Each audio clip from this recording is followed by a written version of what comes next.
What's up, everybody? Big Herc 916, getting down with Fresh Out. Hit that subscribe button, hit that like button, share the channel, because we're kind of blow this thing up. I'm here with my good friend Chico, man, and we kicking conversation, kicking around some game. And man, let me tell you, Chico, man, we just had one of probably the biggest prisoner exchanges in American history, man. Yeah, man. I mean, dude, this, I mean, I don't know. It's kind of mind blowing when you look at the scenario. But what is your take on Britney Griner, WNBA basketball player that got caught with, what is it, I don't know, marijuana oil or hash oil over in Russia, being traded for Viktor Bout, the merchant of death? Dude, I'm going to tell you, first of all, for Britney has a family, it's a win for Britney, right? So, in that respect, I'm happy for Britney, to not be in prison. Nobody wants to be in prison, let alone a Russian prison, right? So, in respects to that, I say, hey, a win is a win. I'm not going to tell her stay there, keep it real, don't take the deal. So it's a win for her. That aside, to me, I'm mind blown at this whole thing. Right? Like, I can't even wrap my mind around it, right? Because forget her for a minute, right? I mean, you do bring up a good point. Whatever she was caught with, hash oil or whatever the case is, a vape pen or whatever. To me, the question is, did she do it or not, right? Because I know she had mentioned that, or I read something that said that she just pled, right? Okay. If you did it and we got you out, there's a lesson to be learned about responsibility when messing around in other countries. And everybody ain't going to get bailed out, right? A lot of people are still in there. Yeah, they're a lot more time for having stuff in their bag in countries all over the world. I mean, I used to watch Locked Up Abroad. Yeah, I know. Yeah, crazy. My mother had a friend who was actually featured on that show. Wow. Yeah, man. So, so there's that component of responsibility on a personal note. The other part is, let's say she didn't do it, right? Let's say she just had to plead, whatever, right? Let's say she didn't do it, and let's say it's all a setup, right? The reality of it is there's a bigger political issue at hand, right? And my biggest issue with the whole scenario is how weak do you have to look? Like, how weak is your foreign policy, right? Like, how bad does your State Department operate to where this was the deal to cut?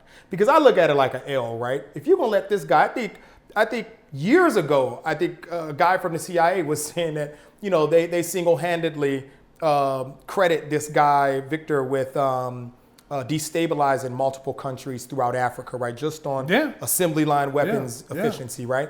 So when you think about that, this is an L. This is a bad trade, right? The fact that you gave up anything, first of all, money, another person, to me, says you just have a weak position with them right now on the world stage. You've got a weak State Department. You've got a weak foreign policy. But it's just a problem because I think to myself, I'm like, man, okay, well, if that's the trade, I mean, how many more people are going to be let go? People who did major stuff in return for something so minor. But even on the face of that, what you just said now, didn't we just send billions of dollars to Ukraine, who's fighting Russia? You're letting out a Russian juggernaut? So this is the irony. I mean, the irony of that whole thing is, all right, so let's say this took place 10 months ago, right? Now we're in a full-fledged conflict, right, wrong, or indifferent. We're in this conflict by proxy, right? Because in essence, we're aiding we're aiding Ukraine, which is questionable in and of itself, right? But we're aiding Ukraine, not necessarily the people, but just from our government's involvement there, right, over the years. We're aiding this one group. They're in a fight against Russia. Russia has our prisoner. I mean, if I'm Russia, I know exactly the person I want back in the middle of a conflict. Yeah. Britney's not coming back to help us with anything fighting the other way, right? Or aid or whatever the case may be. So like I said, no disrespect to her, but because she could potentially just be caught up in this and not really have done anything. But I think the bigger issue is you're sending the wrong message. I think you're sending the wrong message in reference to responsibility for your actions. You're also sending the wrong message, I think, to the world on what we're willing to give up to get someone back. Do you think Russia could have been as Yes. That they picked her to know that you guys are such on that kind of time. I'll tell you this. Trade her for a major, because there's no, who else? They couldn't trade him for Mark Williams. They couldn't get him out. So now we're going to negotiate her for our big dog? I can name 100 people that I actually that are more popular that would not have even been in the conversation. That's what I'm saying. I feel like I don't feel like you always have to they don't have to make anybody get on a plane to go do anything in particular. But I do feel like at any given time in the world, there are people who you can utilize to put a message forward, right? For instance, in the current climate, if you were to take this particular person, right? So you've got somebody who covers a lot of the hot buttons of topics of discussion and discrimination right now, right? This is the person that the current administration would be most likely to want to get back, right? Because it gives them some political clout, right? Amongst multiple groups, right? Oh, look what I did. This person represents your community, also your community. Yeah. So to me, I don't think it's any fault of Britney's per se, but at the same time, I could see how the optics could appear that way because the deal is so lopsided that it's like, why else would you agree to that? And the worst part is, can you imagine if DT made this same trade, right? Let's say the previous administration. Oh man! For somebody who wasn't even remotely close. Yeah. Think about somebody who wasn't even remotely close to this guy, Victor, right? Can you imagine the fanfare that would have been and just the firestorm that just would have been surrounding the discussion about why and when and how long ago was this deal cut, and can you imagine that? So I think the problem we face today is everyone is looking past. They're so happy about getting Britney back that they're really looking past the caliber of person that was traded. I've actually been surprised to see how many people could not believe that this. I was getting my hair cut yesterday, and I was actually surprised. I was in the barbershop, and they in there doing barbershop stuff, talking. I'm at a buddy's shop, and I was actually surprised how many people in the barbershop could not believe this was the trade. Well, and then on top of it, I mean, to be so outspoken about America not being, so racial and this and that. I mean, there's so many things that I just blows me away, and I just sit back like, wow, man. I mean, the scope of this, and like you said, on a geopolitical scale, when you talk about somebody who's like major, it's like trading, El Chapo for somebody that, you know what I mean? We got this guy over here with one of the city girls with an ounce of weed. We want El Chapo out. I mean, dude, that's pretty crazy, man. But see, that's interesting, right? Because my attitude is, I feel like if you're going to run a strong State Department or you're going to run a strong foreign policy just to let the world know, like, hey, we mean business. Any American, you should be out there getting them back, or at least doing press conferences about it. Making your argument from the podium of the White House in reference to who you're working on and why you're working on that, right? I think the problem is if why this and why now? Because if you were gonna show your hand and give away one of your most valuable cards, you could have did that 10 months ago. You didn't have to wait 10 months. Yeah. If it was organic, right? You didn't have to wait 10 months to give away the best dude you have to get this person back, right? And I think one other teacher was released on Thursday. But still, I just always grew up thinking that you didn't really negotiate with or for terrorists or whatever the case may be. And I remember hearing that a lot. Apparently that's not true, because it's a situation now where I just wonder if people think a guy like that just goes back and, finishes his years drinking whiskey, vodka and kicking it on his porch. I mean, like, what do you think this guy goes back and does? Like, he's not going to be celebrated on the other end? I mean, for them, this is a major win. Major win, man. You know what I mean? Like, I'd be doing a parade if I was them. Yeah. Because it's not about if this guy's a great guy to them. It's about, look at how weak they must be to give us this caliber of trade. So I just feel like it's unfortunate, because you're always happy when somebody gets home and somebody I understand gets that part. I get that part. Yeah. And I think that's the problem is people are so caught up on, Britney didn't deserve that. Well, first of all, look, I've traveled the world and I have had to have pep talks with people I'm traveling with, like, hey, just so we're on the same page, you do realize. Don't mess around. You know, and you'd be surprised how many people don't know that. But I know you know when you're traveling that this is very, very serious in the rest of the world. And you see a lot of people. Well, they'll try to put it in their hygiene bag just a little bit. Dude. It's not worth it. It's not worth it. You can have somebody on the other end already having whatever you want already lined up. You know what I mean? So I think that's the problem. It's like, you know, do we really believe that? Is that a sense of entitlement? Yeah. And are we that ignorant? Like, do you really believe people who are well seasoned and travel don't know how the rest of the world works? You know, I've just never been outside of the United States and been like, oh, I could do prison here.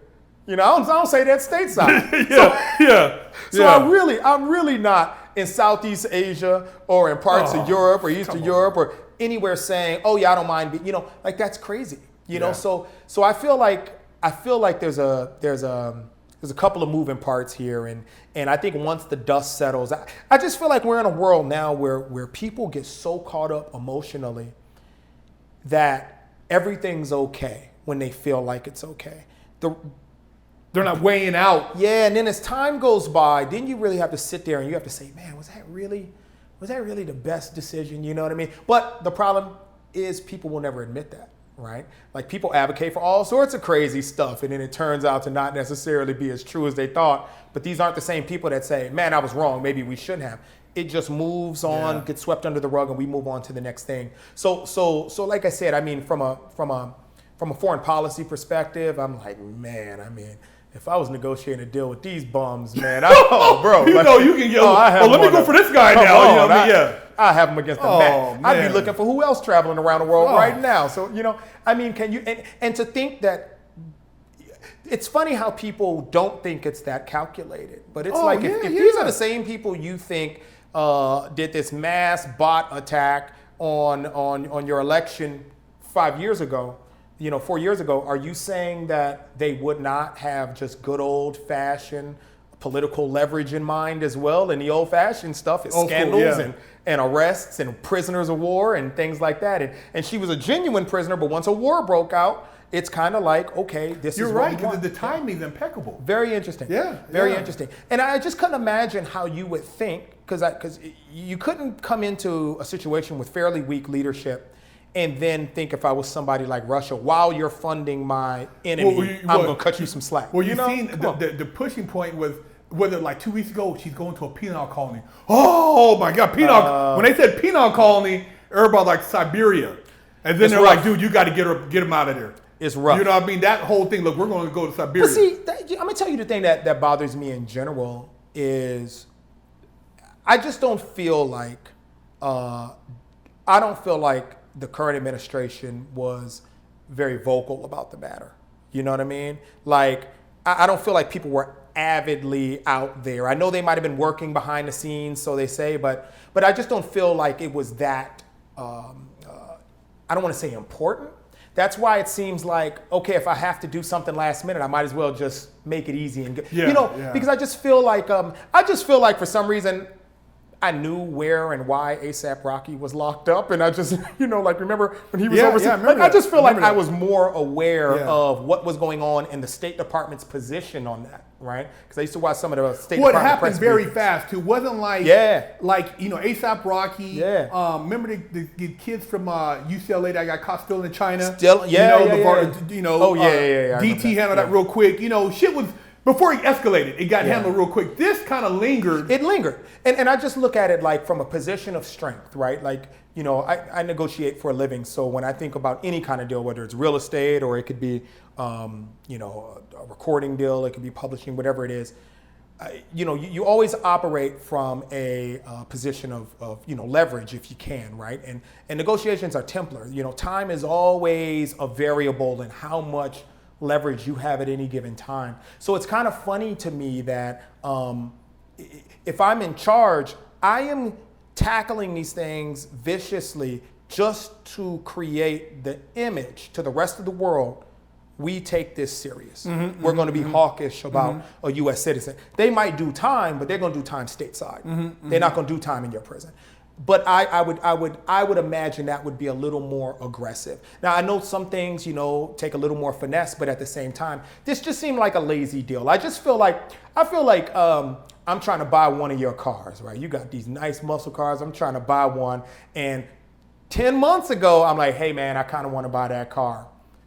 10 months later, I just way overpaid for the car. If I wanted it that bad, did I just come into the money? No, I had the money 10 months ago. Yeah, you're right. So the point is if I wanted it that bad, I could have done that day one. You're right. Actually, I could have done a deal like that in 24 hours with no news. You could have had a plane fly, and everybody would have found out after, because it's such a lopsided deal. You're right. Yeah. It's just without the publicity. Yeah, it's just sloppy. Yeah. It's just sloppy business, and I'm just thinking, That's a great point. how would I handle that if it was any other scenario where I'm going to completely over leverage myself? You know what I mean? So it's difficult, man, because we always have this human component to everything, and I understand the compassion of being concerned about somebody abroad or not knowing what they're doing, or just thinking about healthcare and prisons in other countries. I get that whole concern, and I think that really kind of dominated a lot of the conversation. It wasn't the crime. It was the circumstances. Well, yeah, everybody I know that ever been arrested, jail sucks. You know what I mean? Like I don't need anybody to remind me, hey, it ain't fun in there, right? Yeah. So it